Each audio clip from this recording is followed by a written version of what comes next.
ভাষার জন্য যারা লড়াই করে শহীদ হয়েছেন তাদের শ্রদ্ধা জানাতে কেন্দ্রীয় শহীদ মিনারে মানুষের ঢল। ছুটে চলা মানুষগুলো শোক, শ্রদ্ধা আর ভালোবাসা স্মরণ করছেন ভাষা শহীদদের। শিশু থেকে বৃদ্ধ সবার কণ্ঠেই ছিল আমার ভাইয়ের রক্তে রাঙানো 21শে ফেব্রুয়ারি। আত্মত্যাগের আদর্শে উদ্বুদ্ধ হয়ে শোষণমুক্ত ও বৈষম্যহীন দেশ ও সমাজ গড়ার আশা সবার। ইসমাইল হোসেন পলাশের তোলা ছবিতে বিস্তারিত জানাচ্ছেন SM ফয়েজ। প্রথম প্রহরে রাষ্ট্রীয় আনুষ্ঠানিকতা শেষে হাজারো মানুষের ঢল। খালি পায়ে, ফুল হাতে ভাষা শহীদদের প্রতি শ্রদ্ধা জানাতে দৃপ্ত পায়ে হেঁটে চলা। সব পথ, সব স্রোত মিশেছে লাল সাদার শহীদ মিনারে।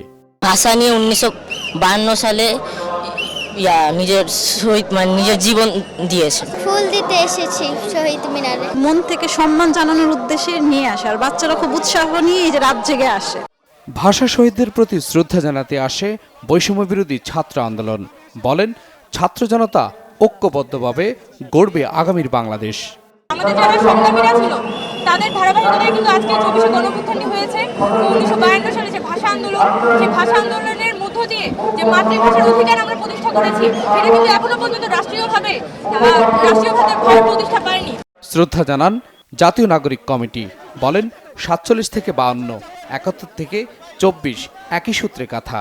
যৌক্তিক দাবিতে আমাদের গর্বিত উত্তরসূরিদের মতো আমরা আবারও রক্ত দিয়েছি, জীবন দিয়েছি।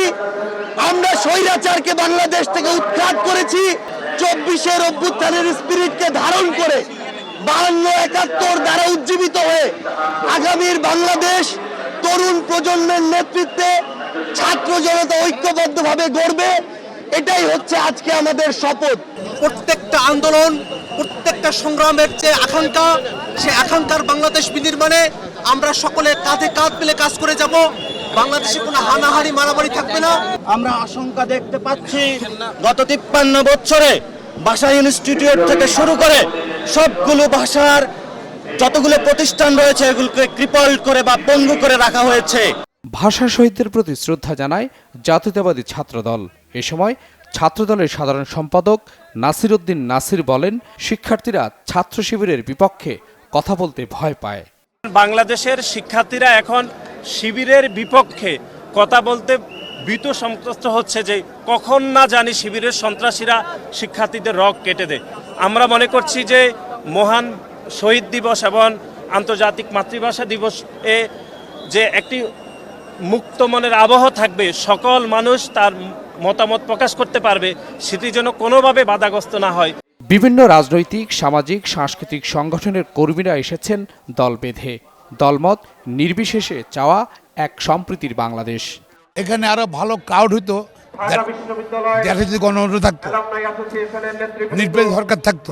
গণতান্ত্রিক যে আকাঙ্ক্ষা নিয়ে মানুষ জীবন দিয়েছে, সেটাই অভ্যুত্থান পরবর্তী নতুন বাংলাদেশে সেই স্বপ্নের বাস্তবায়ন হবে।